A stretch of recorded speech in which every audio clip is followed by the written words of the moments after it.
Let us start with prayer. Namo Arihantanam, Namo Siddhanam, Namo Ayariyanam, Namo Uvasjayanam, Namo Loe Sauva Sahunam, Eso Pancha Namukkaro, Sauva Pavappanasano, Mangalanam Cha Savvesim, Padamam Havai Mangalam, Om Namo Bhagavate Vasudevaya, Om Namah Shivaya, Jai Satchidanand. Please accept my humble obeisance. SHYLA MULJI ma'am, Iti Dayal ji, Mrs. Prajakta Barar, Rani KRISHNAN ji, thank you very much. Our today's topic is, so says Dada Bhagwan.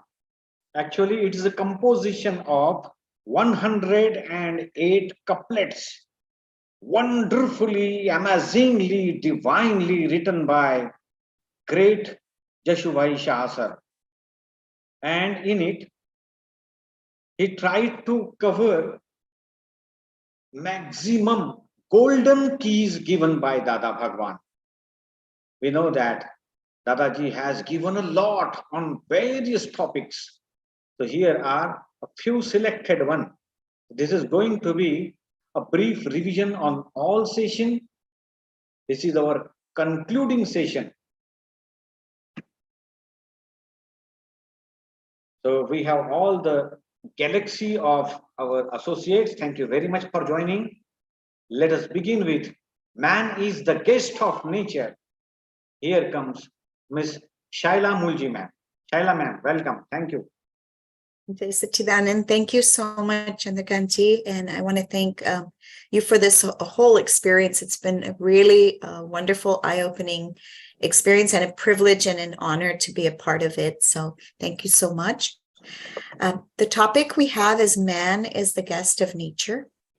And, you know, I have such tremendous respect for Jashubai Shah, and it feels full circle right now because 20 years ago, when I was still really wanting to integrate and understand Dadaji's science, I would listen to that 108 verse hymn all the time as I was driving to work, driving my kids to school. It was a constant thing. And so I just want to offer my pranam and namaskar to his soul, wherever he may be, or that soul may be, and to his memory and his contribution. This topic, man is a guest of nature, is very dear to my heart. Param Pujya Shri Kanu Dadaji had mentioned a book called Man the Unknown by Dr. Alexis. And that book is profound. I mean, the findings of this doctor outside of World War II, which is amazing. And so what I learned from this statement, because we did have a Guru Purnima where our youth saying was guest of nature, comma, be. So our body is a guest of nature, our mind, everything, this whole faculty is a guest of nature. And through Kanu Dadaji's blessings and his teachings, and of course, Dada Bhagwan is the original offer of this amazing science that we've been given to help us to understand the relative and the real self. And my experience as far as being a guest of nature is that our body and our mind, they speak to us, and we have to learn to listen to them. And for those of us who have had the fortunate experience of being given the incredible, priceless gift of the realization of the pure soul from the Gnani Purush through his grace, that has been my greatest ally in learning how to be a guest of nature, is learning to listen to the mind and the body, because they speak to us all the time. And we all realized this amazing science through Shruta Gnan, which is through hearing. The Gnani Purush's divinely charged Vani, his speech, is how we were able to receive this. And hence, as we learn to listen to our mind and our body will teach us how to be a guest of nature. Oh. In this very, very unnatural world, unnatural lifestyles that we lead, these very sedentary lifestyles that we have been thrown into. You know, many times I'll be inside working and I'll just crave to go outside and put my feet on the grass, because we do live very sedentary and unnatural lifestyles. So we have been so incredibly graced with what we've been given, because we're able to be in an environment that is unnatural, yet learn how to live as a guest of nature. I can't emphasize enough, and have had so many experiences. And a poignant example is during certain years in our journey, raising 3 sons, we had years where we were working, you know, upwards of 20 hours a day. And I have to say, having come through those years, reflecting back, the science is what was able to help us to maintain our health and not lose that. And being able to flow with whatever the circumstances were. And I could see how through Dadaji's science, this mind, speech, body faculty was able to adapt despite having tremendous pressures. And that is all Dadaji's science speaking to us and working through this human machine. And Kanu Dadaji used to call this a human machine often. And we've had many satsangs where we would refer to it as a human machine, and we would laugh, but it truly is a human machine, because it's a microcosm of the universe, and it operates as such. So if we learn to listen with our inner ears, through active listening to the mind and the body, it will tell us what it needs in order to be balanced, to be healthy. But unfortunately, many of us, our faculties are turned outward more than inward. So I make it a point to take time every day, to take that time, to take those deep dives inward. So I hope I haven't taken too much time, Chandrakantji. No, ma'am. It's wonderful. We are lost in it. Oh, you're kind. You're very, very kind. And you're the perfect person for this role. So basically, being a guest of nature for me has been listening not only to the mind and the body, but also listening to Dadaji as he speaks to us within us, because that voice is there. It's very loud. It's very clear. As long as we are opening ourselves and our hearts and our minds to hearing Dadaji speak to us within us, to help us, to guide us, to stay on this path of liberation that we are on, to help us to be free from the cycle of birth and death. That's really wonderful. Jai Sachidanand. Thank you very much, SHYLA MULJI ma'am. I invite now here Mr. RUSHIK KARETIYA to talk about Adjust Everywhere, the second golden key given by Dadaji. Open up, RUSHIK sir. Am I audible, sir? Yeah. Jai Sachidanand. Jai Sachidanand. Go ahead, please. First of all, I would say that it's very good to see you all here. And the session was on that how to adjust and adjust everywhere. So Dada has said that man is the guest of nature. And if we are as a guest, if we visit somebody, do we demand anything? No. We try to adjust ourselves according to their living or their lifestyle. So if I say that as being a guest of nature, either we accept, Oh,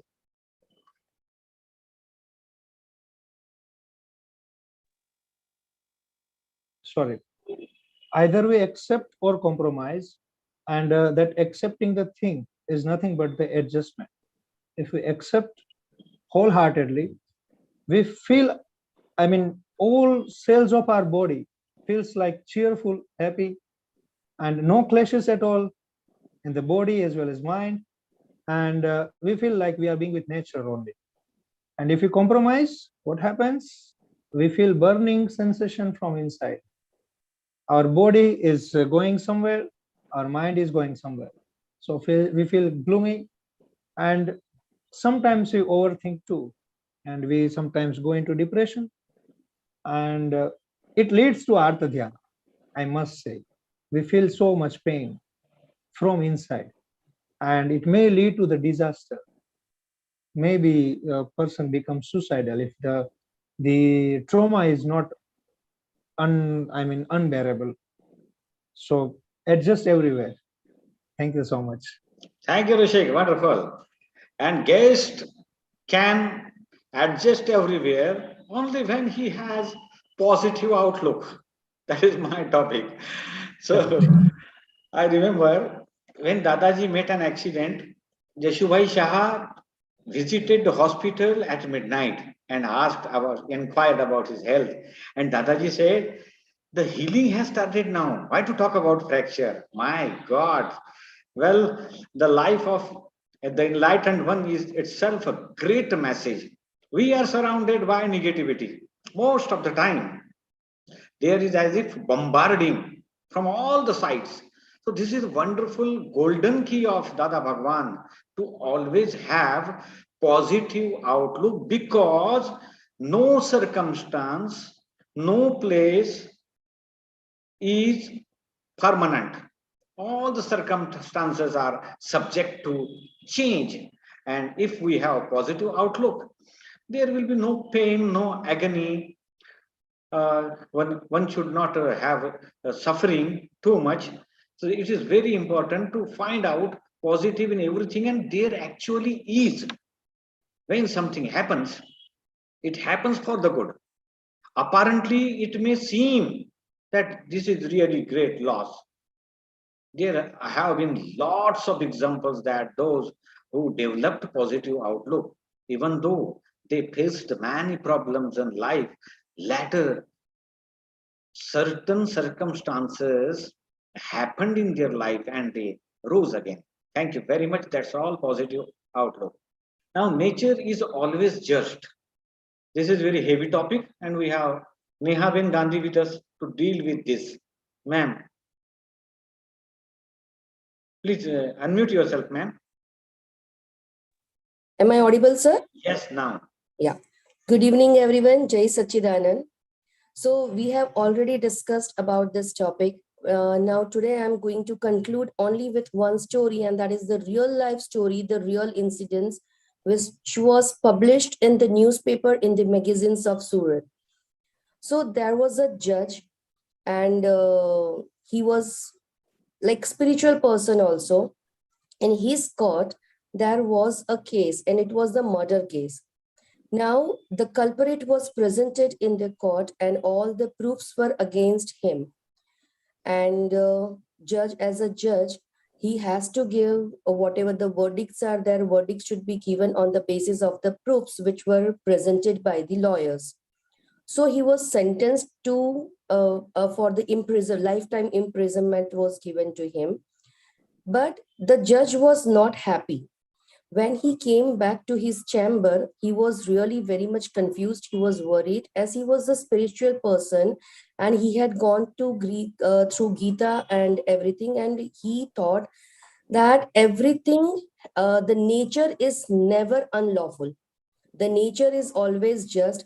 The reason behind his worry was when he went in the morning for his walk, or whatever reason, he went early in the morning and he himself had seen the murder.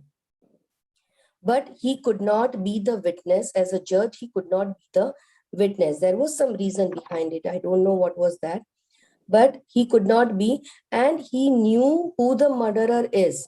And whatever the verdicts were given, whatever the judgment was given, that was against the person who is innocent.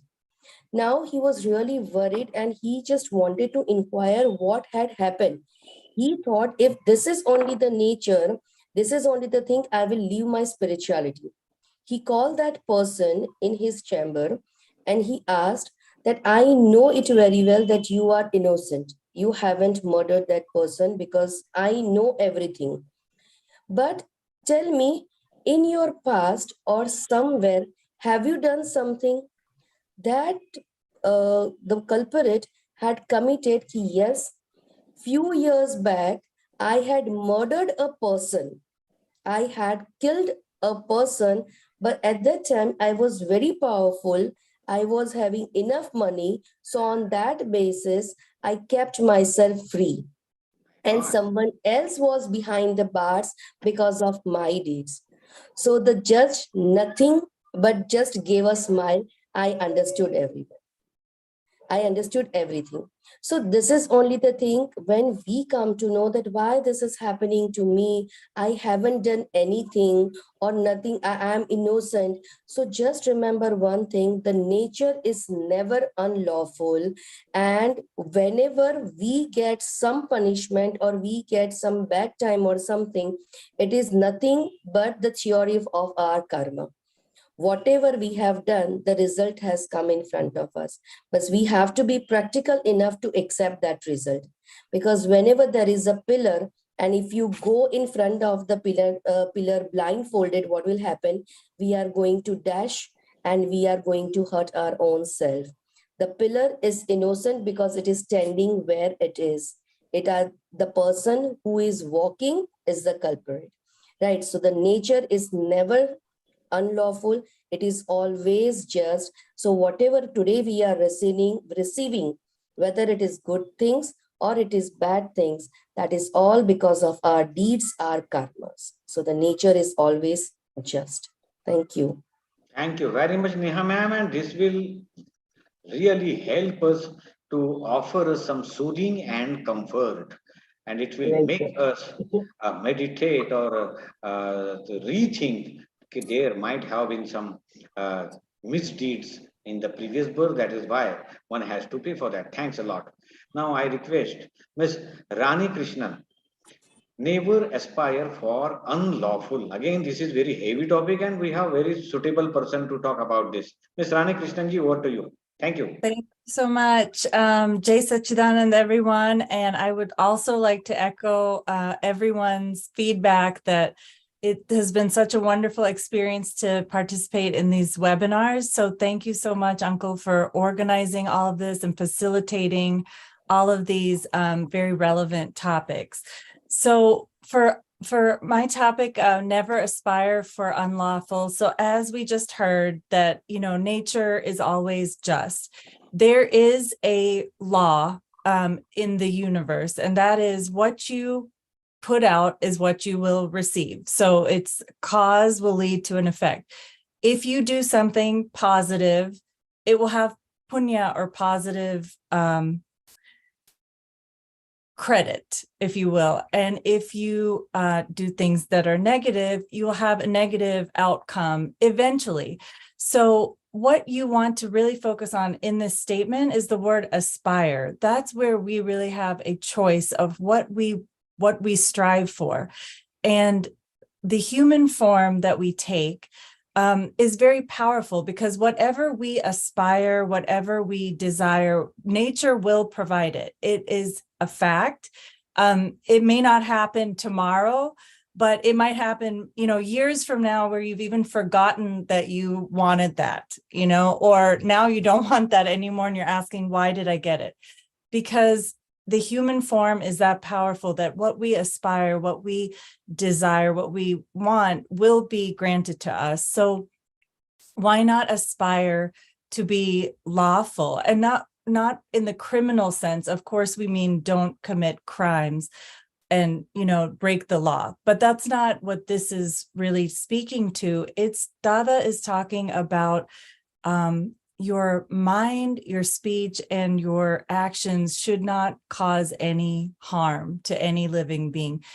That is really, if you abide by that code of conduct, you read the 9 diamonds, it's really laid out an ethical code of conduct or a law, a universal law, which will help you aspire to aspire to higher levels, not maybe in this birth and maybe in future births, by desiring those things in those 9 diamonds. Because if you cheat anybody, you're cheating yourself. Dada has said, the man who destroys the world ends up, or aims to destroy the world, ends up being destroyed by the world. So we always have to aspire for just and right things. And that's really goes back to not hurting. That's really the core essence of this teaching. And one quote I want to share from Aptavani, which is that if your mind, speech, and body should be used to help others. It is very much quoted in there that is what you should aspire to do, is be helpful, not hurtful, whether it's to yourself or to those around you. Thank you very much, Jai Sachidanand. Thank you very much, Ms. Rani Krishnan. Very well, wonderful you have said. The next topic is wholesome taste, holistic food. Neha ma'am, are you there? I think Neha ma'am has taken this topic in Hindi. Yes, in sir. English, Mr. Chris has taken. So you are really master in this. Please deal with this topic. Thank you very much. All are at the same level, because what we are doing, that is through HSRC, and we all are at the same level. But only the thing is prayer and the 9 diamonds. Right now, Rani Krishnan ji has talked about that, the 9 diamonds, which are really very helpful. Now, when we talk about the prayers, basically what the prayers are, that is nothing but the cosmic energy. That is the energy from the universe. That is the energy that from our inner soul, right? So when we feel, sometime when we feel down or when something happens, so only prayer is the thing that can help us out. Because Ma'am, I'm very sorry to disturb you. Yes, actually, I requested you to take the topic on holistic food. Holistic food. That is Chris Muller's topic. Okay, fine, sir. Because see, I love sweets, so I'm always after sweets, and it is not good. Right, it will spoil my spiritual upliftment. So please guide me about that. Okay, so food, whatever we are taking, that food affects not only our health, but it also affects the mind, body, and soul. Because whatever we eat, that makes our body. So whatever we are eating right now, it is the fashion of having the fast food, the junk food, that has increased a lot. But because of that, whatever the acidic nature, whatever our body is creating, that's the nature. That becomes our nature. So it is very much important, which is known as a balanced diet, or it is known as the sattvic food. That means the homemade food, and that is also a balanced one, where all whatever the ingredients are there, fats, proteins, vitamins, everything should be maintained in a level. Because what happens if one juice increases in the body and the other decreases, and that creates some other problem. So nowadays, whatever this temptation is there, so there was a sentence I have visited. I basically believe in Ayurveda, and I have visited the doctor that is known as the Vedji. So that was written, the sentence was very beautiful, that if you want to live, if you want to eat food to live, eat less food. But if you want to live just to eat food, then every day have medicine. So it was very like in Ayurveda also it is said, whatever the food you are taking, it should be churned properly, and then only you are supposed to consume another food. not before that. Otherwise, it will create gastric problem. It will create acidic problem. So it is very much necessary to take sattvic food or the balanced diet. That means whatever the outside food is there, that should be avoided. First thing. And the second and the most important thing is that whenever the person is cooking, whenever the food is made at the time, the person who is cooking, that we call as a chef, right? But at home also, whoever person is cooking that, so their intentions, their imaginations, their what we call bhav, that everything mix up with the food and that goes into the body and makes our body. So when we are eating the outside food, so definitely they are not cooking. Their intention is only to earn and not to make our body heal. And at home, whatever food we are eating, it is prepared by our mothers or whoever is cooking at home, but they make sure that the cleanliness is maintained and they cook with an intention that my family will eat this food and they will have a very good health, very good mind, and very good soul. So food is really very important, and so it is in holistic development also. For spirituality also, it is very much needed. You know, the person who are going for the gym, they are not supposed to eat some food. The person who is going for some sports person are also not allowed to eat that pani puri or chatpata food, right? Because that is not going to build up their muscles. So the same thing is that if we want to start our journey for the spirituality, then we have to make our food very much normal. That should not be the acidic. Otherwise, our mind will become acidic and hinders in the journey of the spirituality. Thank you very much, Neha ma'am. Wonderfully explained. And now, from going to the next topic, that is everything due to karmic accounts.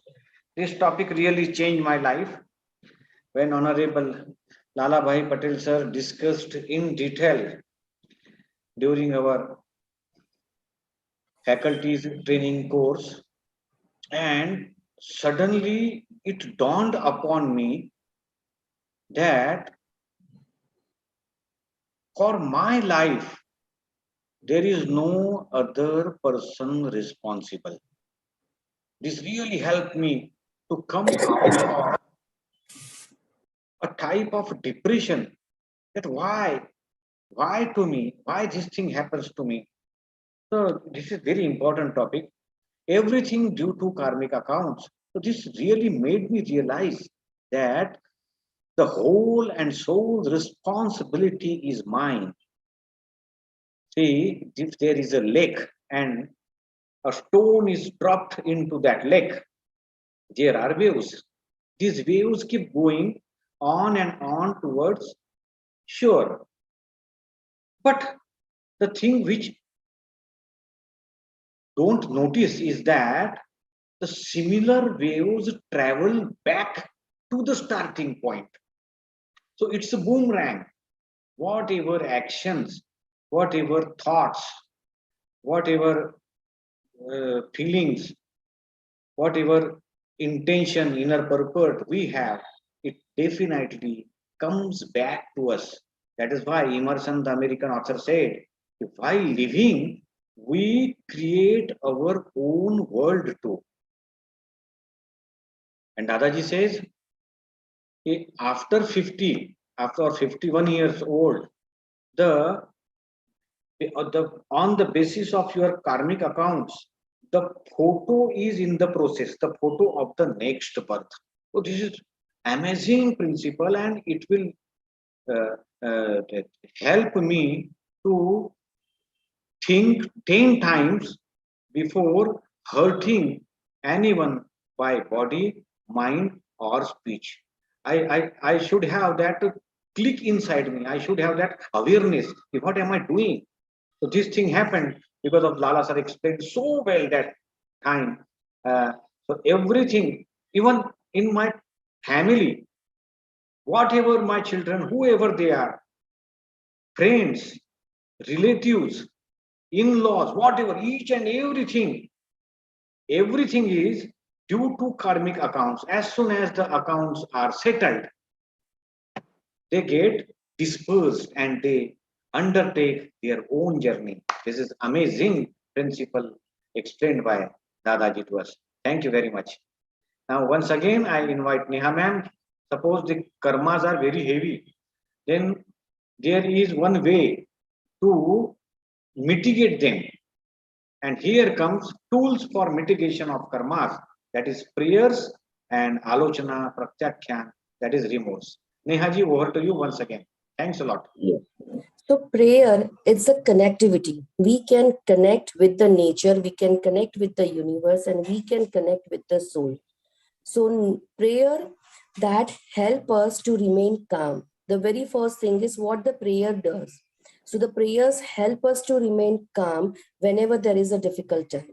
The very important part of this prayer. Another one is that whenever you pray, so because of praying, we get the positive energy. And as we discussed about this positive attitude, that it helps us come out of many problems. So to be positive, to remain calm, and to be with the nature, it is very much necessary to pray. And that prayer should be from the whole heart. And another thing is remorse. That means the person who is filled with remorse will never do unjust again, because the person is already filled with the guilt. The first thing is that, and that will create the empathy in the human. And so in very near future, the person is definitely going to help someone, and that is going to give calmness, and it will soothe the person who has done something wrong in the past. And how to mitigate? So that is through this Alochana, Pratikaman and Pratyakyan. See, we are the human beings, and it is very natural that every day we make some mistake.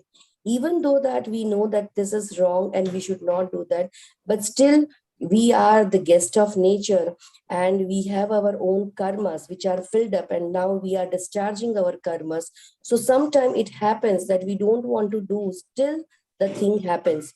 So how to mitigate that? So that is through different Alochana, Pratikaman and Pratyakyan.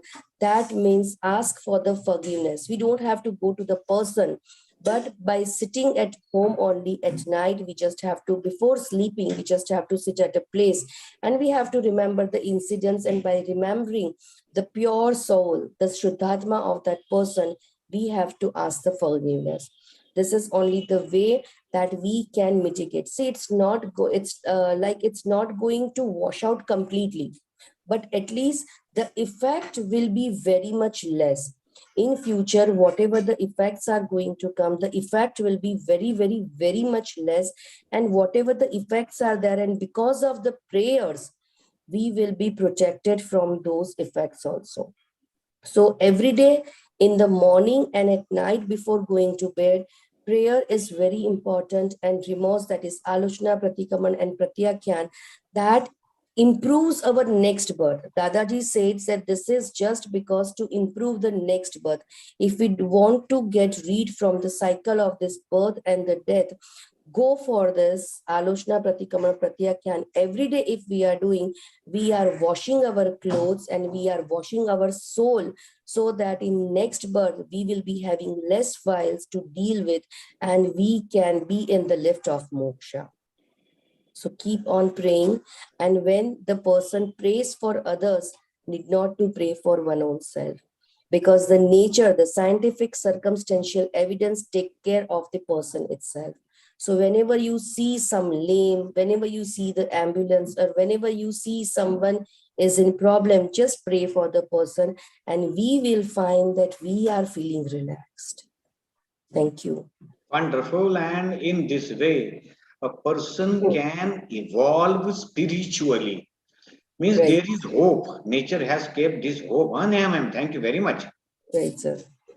So generally what happens, people, they live in the past, and they draw out the entire past and spoil their present and become unhappy. So here comes another golden key: live in present. But how to live in present? The details are to be given by Miss SHYLA Mulji ma'am once again. Welcome once again, ma'am. Thank you. Thank you, Jay Satchidanand. Nehaben's talk was absolutely wonderful. I really, really enjoy listening to Nehaben. She's got a treasure of wisdom and knowledge to help us, and I really appreciate it so much. Thank you very much, madam. But this is all just because of the blessings and kripa of Dadaji, because he blessed us like anything, and our mentor, Lala sir. He has taken so much of pain to teach us all the things, and now also for small reasons when we call him, he very nicely take our questions very deeply, very seriously and sincerely, and explain us so very nicely. So all because of that. Truly. I agree. We owe him a lot. Concur on that one. Definitely. He's a wonderful, wonderful leader for the holistic team. Of course. Yes. Yes. Thank you. So our topic is live in the present. And, Yes. you know, in today's world, that's such a huge, even in the Western world, Eckhart Tolle and all these individuals who want to realize and understand the soul, they all talk about living in the present moment. And really, as Nehaben also indicated, there's no way for us to truly be in the present moment if we have any baggage that's still remaining from things that have transpired in our lives. So it is critically important to take time every day for the inner world, make sure that we have clarity, we are cultivating clarity so that we are able to be present, like Lalabai Sahib is for you all and for me. If we ever have anything, you know, he's instantly able to engage and be present with us. Why? Because he has done that hard work of taking those deep dives and clearing all of his past. And none of us are free. We all have come with so many lives residue that we have to deal with. This lifetime, and we happen to be here at such a pivotal and critical time. And it can either be a blessing or a curse, depending on how we choose to view this opportunity to be on this planet right now. Right now, there's not only chaos externally, but there is also chaos. There's spiritual wars happening. As we sit here speaking about Dada Bhagwan, and in reference to Dada Bhagwan, in fact, and it can be heartbreaking. It can be something that will make us want to go and hide. But at the same token, why? Why should we hide when we have a duty to speak? You know, one of the things Dada Bhagwan, and this is a little off topic, I apologize, had talked about is to speak is a single fault and not to speak is a double fault. But as human beings, we have a duty to speak when we see an injustice or we see something wrong. So anyway, that's a little off topic. Getting back to living in the present, I had written years ago, namely about 20 years ago, a little blurb on staying in the present moment, and I'm going to read it for the benefit of this particular topic. Dispassionately savoring the present moment. There is truly no such thing as same old in this world. Even if it seems like the donut man does the same thing day in, day out, that is just not the truth of the matter. The reality is that each passing moment is an amazing journey that is taking place for the actively inactive, alert human being. When each passing moment, each inhale, exhale is lived to the maximum, mountains will move, bridges will form, the impossible becomes possible. But our little psyches have been conditioned, almost brainwashed, to live counter to that beautiful, amazing simplicity. people savor and try to relive those fleeting moments of inspiration, clarity, and synchronicity, somehow trying to recapture the feeling of being in the present moment and the incredible spiritually charged exhilaration that it produces. That is not necessarily a bad thing. It can help to lift one out of intensely difficult times and carry one through them. As one of our associates had mentioned, if people do not adjust, they can be driven to the worst thing. However, why not always be inspired, living in the present moment, enjoying the exhilaration of quote unquote being? It is a process with first and foremost, all the wrong beliefs must be shed that were picked up along the way in the journey of life. In most cases, many lives. As we delete all the wrong beliefs and put the correct ones in place, making the way back to the beautiful center. As one learns to continually come back to the center, it becomes so effortless to dispassionately savor the present moment as each moment passes.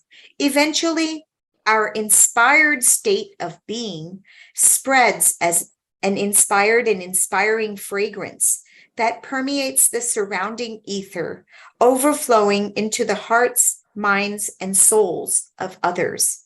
In the meantime, effortlessly and spontaneously elevating all living beings in the vicinity. So this is something we aspire to. But, you know, at the time when this was written, I was really going through some of life's most difficult trials and tribulations. When the children are young, we have the in-laws, we have lots of politics, we have to worry about financial things. And thankfully, with Dadaji's grace, everything flowed and found its place. And now the big challenge is to watch our adult children have to go through and learn the same lessons and not interfere in that process. Because one of the things that I've learned from Dadaji is that every human has to learn the same lessons in their own way. And as a parent, we cannot, if we interfere in that process and try to protect them from learning those lessons, we are not doing them a service. We are actually doing them a disservice. So our job, as Dadaji always would say, after they have become grown, is to be a friend. Uttam Maitri Bhav, is Kanu Dadaji has said, is to cultivate that Uttam Maitri Bhav with all of our relationships in our lives. So anyway, I really appreciate the opportunity to speak on this topic. And the next topic is Home is a Garden. Thank you very much. That is so nice of you. Thank you very much, Ella ma'am. One more topic which we have excluded here, avoid clashes. So may I request any one of you to deal with this topic, avoid clashes. The speaker is missing today. If I may, sir, I do have a caption that was written on avoid clashes. If you Wonderful, feel please, it might be helpful, I can read it. Please, most welcome. Okay, let me see here. Because avoid clashes has become the crux, especially in today's world where it seems many times at every turn we run into some kind of many times it's just a sense of misunderstanding. I live in a place where there are people from probably 100 different backgrounds. So we are truly a melting pot. So avoiding clashes is really the only way to navigate and maintain some kind of quality of life and not become a liability and become some kind of a asset to the environment and the community. So avoiding clashes, instead of reading about it, if you don't mind, I'm just going to share some examples that have Please, ma'am, please. really served me. When we ran a hotel on Hollywood Boulevard for many years, and we would get people that spoke German, spoke Swedish, all different languages. And of course, when there's a language barrier, it's very, very easy for people to misunderstand things. So, and these people would come from long travels, they would be tired, they had been on flights for 14, 20 hours, and we would serve a hot breakfast. That was our way of extending a hand and saying, you know, welcome. You're not just a paying guest, but you're our guest. And many times, of course, as everybody loves food, but not everybody's going to have the same taste, especially from around the world. So many times they would come in after having their breakfast, and they would come in and say things that perhaps were not very, I would say, grateful of their hot breakfast. And we did not charge for this hot breakfast. So I had a lady who came in, and she was complaining about everything from the moment she walked in till the time she left. And so, you know, I just listened, and of course, this lady is not of Indian descent. She's a European lady who maybe was having a very bad day. So I took the time to listen, and then called, of course, our people who serve the breakfast, had them come in, and allowed her to voice all of her grievances. And we did everything in our power to provide her with what she needed in order to feel like she was heard. And I think a lot of times we are so eager to have people accept our viewpoint that we don't take the time to just take a few steps back and listen to what their problem is. Her problem was not really that she didn't like the food or any of it. Her problem is that we didn't allow her to take the food back to her room, because if you take food back to a hotel room, it creates the potential for pests, and it can become a hazard, and it's not legally allowed here. So unless you have permits for that. So we figured out what the problem was, and we were able to quickly solve it. But if we had gotten defensive and said, hey, lady, you're getting this breakfast for free, you know, you should appreciate what you're getting. And if we had become defensive about it, it would have created a fire. And this is just one example, but I think the biggest lesson about avoiding clashes is in the home too, is just learning to take a few steps back and allowing the other person to express themselves, because usually it's not something that cannot be solved pretty simply. And I know, Rani, you have a role that's so pivotal, it's so intense. So you probably come up against situations that are much more intense. But I'm sure that you've utilized this. Your personality is very quiet and kind of a calm personality. So I'm sure this is something that you utilize on a daily in so many instances. But you have such a pivotal role to play. So I can't begin to say how invaluable Avoid Clashes has been, even with our sons. My youngest son, when he was only 16, he met a girl, and I don't have daughters. So I was very, very strict with my sons, because I said, look, just because I don't have a daughter, you don't have a right to treat any woman badly. no, no. So when he came to me and I said, what is this? I see, your ba was saying that you're talking to a girl. He says, yes, mom, this is the one. I said, then if this is the one, then we're going to go to their house. So we got in the car and I made him call the parents, and in pouring rain, thunder and lightning, we drove an hour to these people's house because I wanted to from the beginning, avoid a major accident. And long story short, we decided between the parents that they're both so young. So let us, as two families, come together and be friends, and we will do everything together. And of course, the poor brother, he became the watchdog, but he was not happy about it, but he had to be with them everywhere they went. So these are some of the ways that I've been able to utilize Dadaji's avoid clashes in a practical way. That's wonderful. And you really do have a very peaceful household. Thank you very much. And Swami Rajchandra used to say, I salute that home where there is absolute peace everywhere.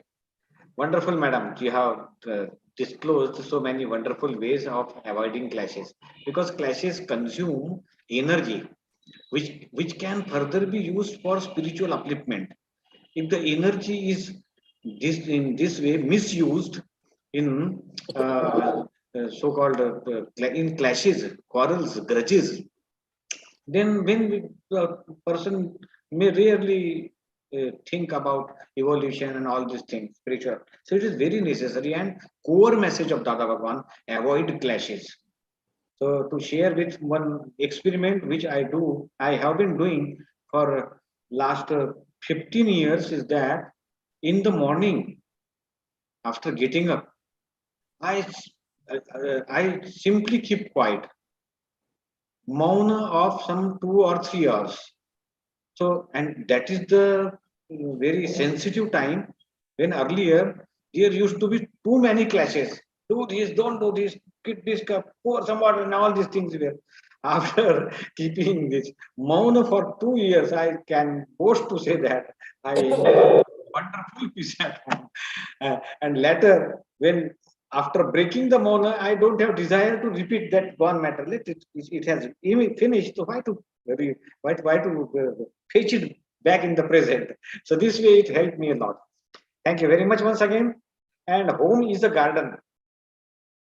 Rani ma'am, you must have garden in your campus. So would you like to deal with this topic? Because Dadaji says people feel that home is like a farm, all same crops, but it's a garden. So may I request you on time to throw light on this subject, please? Sure. And I can also talk a little bit to SHYLA's point about my job, because everybody has a work family and a home family. So the difference of the home as a garden is, if you think about a garden, it's got multiple different flowers and types of, it has weeds, it has different aromatic flowers, different, cool weather flowers, hot weather flowers. So versus a farm where you're building, you're developing one crop and it's all the same. And we all, because we don't want to adjust, we want everyone to be like us, to think like us, to, we don't want to look inward and find our own faults. We're quick to point out the faults of others, but if you even think about a garden, you have some flowers that may not have a great smell, like marigolds, for example. They are very beautiful in color, but they don't smell like a rose. But marigolds also repel a lot of insects. They help a lot of pollinators. They have healing properties. So who are we to say that the rose is better? Because it has different qualities. It's aromatic. You can use it for cooking, but it also comes with thorns. Just like that, people have multitudes of different personalities, ego, just within our homes. I'm sure all of you, none of you have another family member that's just like you. We all complement each other. Some have strengths in one area, some have, strengths in another. There was a documentary a long time ago that was about it's called like The Biggest Little Farm or something. And it's about this couple that wants to start a farm. And they've never really had this experience. So instead of just doing one crop, the consultant that they hired told them, okay, first plant a little bit of this, then get a pond and put some fish in it. So they did different things. Like they had some tomatoes here, they had, some soy in one area, and they had animals throughout. And the first 7 years, they said every day they wanted to give up. They said it was absolute hell. They were losing animals, or they would plant something, the next day it would be completely destroyed by crops. But after 7 years, that whole little farm started to run like an organic factory almost, or a workhouse. They would have snail infestation of the crops, but then they would have ducks that lived in the pond that would come and eat the snails. Then when they would, have droppings, that would fertilize those crops further. So it was just beautiful, because nature already has the system figured out, and every person, every entity has a rightful place to be here. And so when we think of home as a garden versus a farm, you will automatically start to, one, appreciate different people, their different strengths, what they bring to the table. But you'll automatically start to adjust, because then you realize that, everything is right just as it is. There's a purpose and there's a reason it's happening. Like that little farm, it may take 7 years to understand fully what that was, but we know nature is just, we know everything is correct as it is. And so having that view of home as a garden will just help you be better as a family member, as an employee in your work family, and also in a social, for your society as well. Thank you. Jai Sachidanand. Very well. Thanks a lot, ma'am. Thanks a lot. Yeah, sir, I would like to add something in this. Please do it. Whatever Rani ji has said, that was absolutely right. We all are having total different personalities.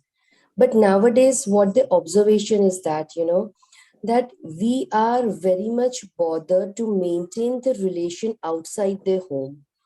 The home members, our own family members, are taken for granted. We love to maintain the relationship outside, that what the people would think about me if I behave like this. And the family members are taken as the punching bag. Whatever the feelings are there, the anger or the frustration or the irritation, the family members are the members to just remove all these negative energies. While this is such a beautiful garden, which is very tender and it has to be nurtured so very well, because whenever we will be in the need now or in future, nobody else where we have maintained the relation are not going to help us out, but we will be cured, we will be nurtured by this beautiful garden only. So it is very much important to maintain the relation in the house, at home. What Dadaji said, that avoid clashes, exist everywhere. That has to be followed at home, at priority. And then we have to maintain the relation outside. First, we have to nurture the garden of our house. That's it. Thank you, Neha ma'am. And Rani ji's speech reminded me of her entire session on acceptance. So, home is a garden. The message is accept it. It's not farm. So one cannot say that you are not like me. Everybody has his own body, speech, mind, nature, attitudes. So as a gardener, the head of the family, has to take care of this. Thank you very much. Now we have discussed these 11 topics briefly. Before I knock at the door of our mentor, I request any question is there, or if any participant has to express something regarding this topic. Later, the concluding session will be taken by Honorable Lala sir. Or If they anybody may has to give say that something, please. for the program. Chandrakant ji, Yes, sir. or they may convey their feedback about this program. Yeah. I invite you to share your experience. Dr. Iti Dayal, are you there?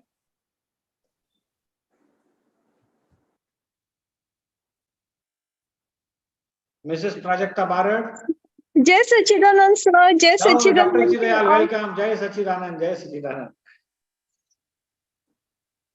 How was the journey? Please tell something about this journey. You were consistent participant and attendant of this entire program. So Yes, from sir, your I am side. consistent. I remained consistent because, sir, I was learning. I was learning a lot, and I need all these directions, all these all these guidance. I really do need at this point of my life, and it was. I think it was the grace of God. It was the grace of God that I got this opportunity to get involved in this webinar every week, and I am absorbing in myself that a lot of change has come in me, and I'm really very grateful to you. And I know this is the last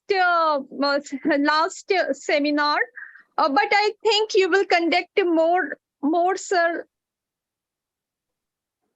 Hello. Yes, please. You are audible, Yes, ma'am. sir. Yes, sir. I hope you will keep these sessions continued.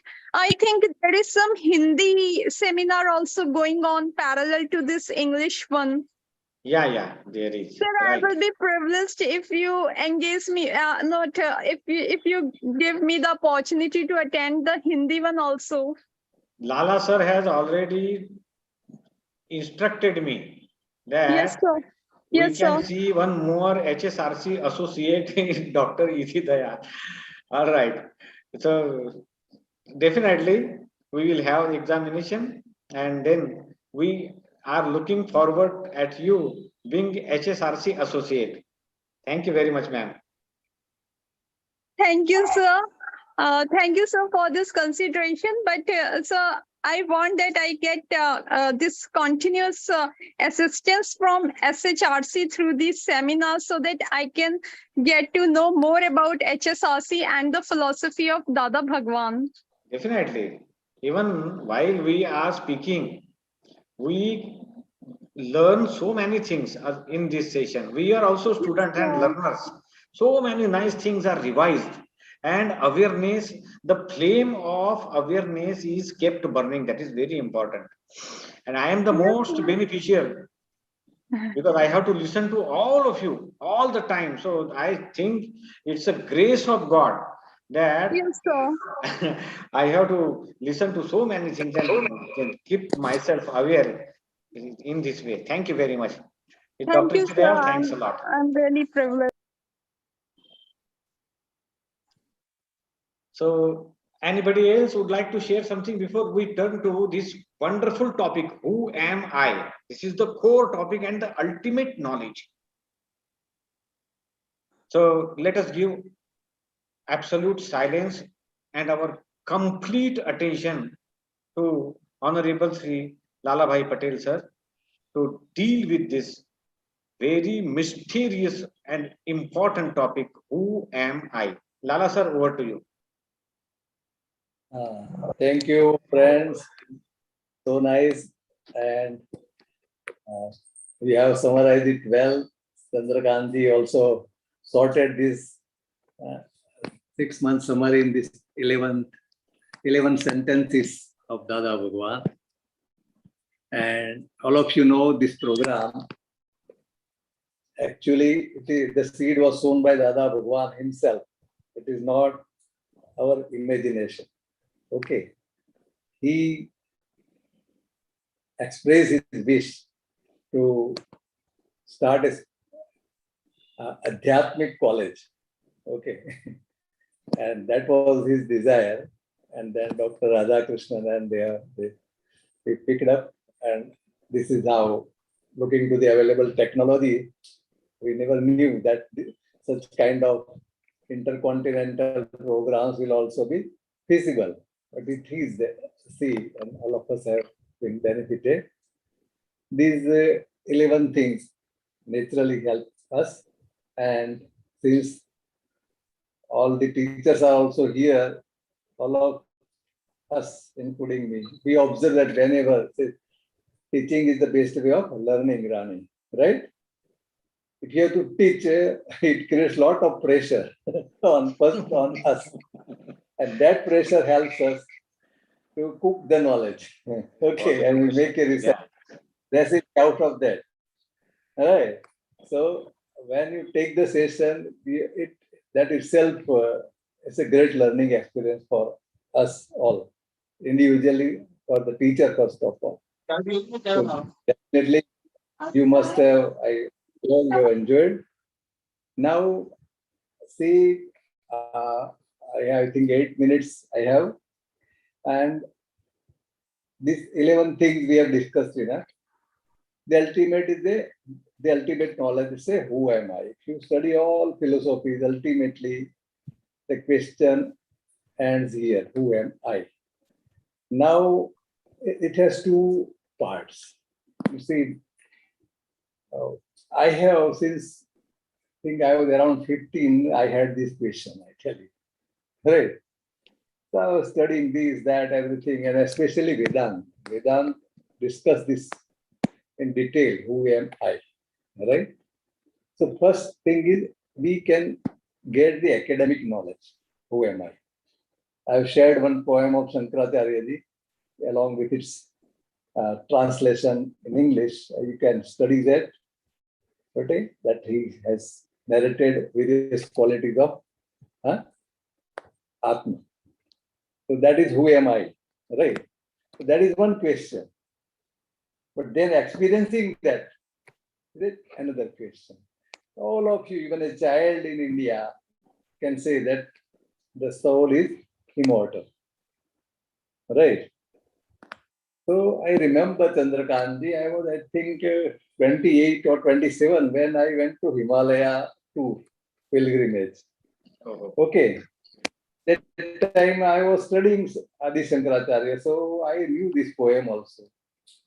But when I was passing by a very narrow bridge, okay, and it thundered some stream underneath that.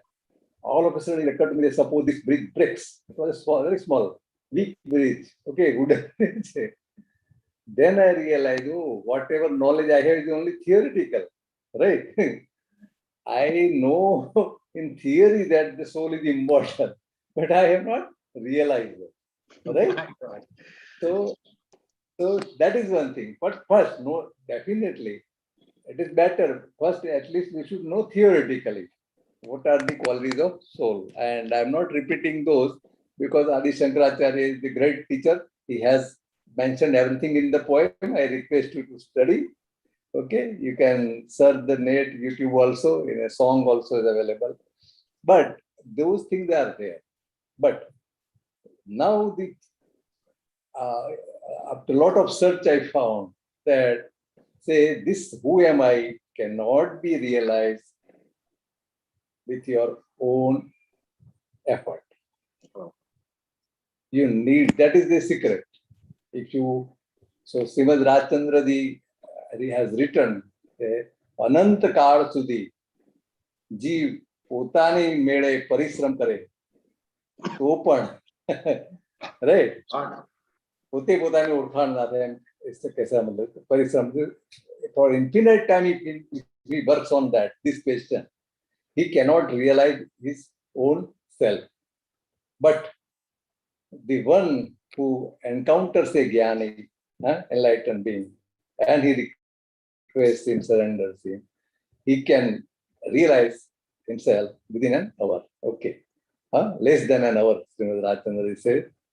So like that, that is one thing which we have to remember. So both ways, first we have to know it theoretically, and secondly, this also we are convinced that this is the principle, laid down principle, that for realization. And after a lot of thinking, I find why it is so. It is so because if it was possible or feasible to know, realize yourself through your own efforts, definitely it will be an egoistical effort. You will again be proud, yo, I realize myself, okay? And that the Mother Nature that has this system, scheme of things, this will never be there. That small I will also not be there, okay? So aspire, Dadaji said, you have to know this once you aspire, because there are many ideologies prevailing in the world. You must have seen that there is no need of guide, there is no need of guru. But that is all I tell you. It is mistaken and halfway understanding, because for the ultimate thing, right, you need a guide. Even for a PhD, SHYLA, when you need a guide, right? Can you do PhD yourself, self-certified? It's not possible any part of the world. So this is the thing, right? So if we are convinced with this, okay, there is a conviction about this, then definitely we aspire for that. And then the Mother Nature gather the circumstances for meeting 101, okay, with such enlightened people, because enlightened people keep on taking birth, okay, especially in India, and you may come across, but you will come across only if you know this truth. And if you know that, you cannot do it yourself. Okay, so this is one thing. So I think I have nothing more to say. I thank everyone, those present as well as absent, all teachers. And I will be approaching you soon. We'll have a two weeks vacation before starting a new batch. And this time we are thinking that these webinars will be alternate week. One week it will be English, second weekday it will be Hindi, and like that. So instead of 6 months, it will be a 12 months certificate course. Secondly, I request especially Dr. Iti Dayal and Prajakta Madam, okay, that you, Chandrakant will send you, and others also who are not present today. We are circulating a question paper on this, and in that time will be given to you. You have to write that paper so that there will be evaluation. And that is the formality we require if you need a certificate as an HSRC associate. So that after that, people having a good ranking, there is a custom, we invite them to be a teacher for next seminar also. And SHYLA, RANI, RUSHIK, NEHABEN will be circulated the list for asking your options for taking sessions in the next batch of this course. This is one thing, and you can choose your option and convey to us so that we can plan. So that's all I think. Thank you very much once again for sparing your time for the sessions. It's a great contribution you have made to carry out Dada Bhagwan's wish, Dr. Radhakrishnan's dream of is conveying Dada's knowledge to the world. And slowly, definitely, you can also circulate about this next batch in your circles so that people can join. Right? Secondly, SHYLA and Rani, we need your feedback. What should be the time and date? Whether this time is convenient or not, then we can change. Instead of Saturday, it can be on Sunday. Instead of morning, US morning, it can be US evening, whatever you say. we will be able to do that in the next batch. Right? Please think over and talk to either me or Chandrakant. Thank you very much. Thanks a lot, friend. And thanks a lot for whatever good words you told me, but I surrender all those things to Dadaji because whatever say, he has trained us. Okay, and even today he is guiding us whenever we got baffled in certain issues. He helps us. I remember SHYLA Ben translate this Dada Dadaji's Anubhav Gyan Sutra, right? And she Dadaji told her to send it to me. Sometimes I hold my head for 10 minutes in editing, sometimes 30 minutes. Okay, it takes a lot of time, but with his grace, this becomes a reality. So whatever, this is his grace only that all of we have assembled, and there is an opportunity for all of us to learn and teach also, convey, right? We are only the conveyors. This knowledge is not ours, right? Thank you very much. Have a good day. Thank you, Lala sir. People Your coming here. blessings will stay with us forever. And we are really very fortunate. I regard myself personally very, very fortunate to have HSRC and all gurus in my life and to give absolutely U-turn to it. So it must be Punyanubandhi Punya somewhere of the previous birth. And I salute all our associates. You really contributed a lot, and your voice, your recording, your appearance, that will always be with us on YouTube. So thank you, Neha ma'am. Hello, sir. This is an opportunity by some of you may be thinking, okay, what kind of service you are rendering here by teaching these topics.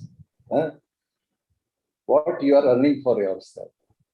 You are earning good chances of meeting the Jnani Purush next time also.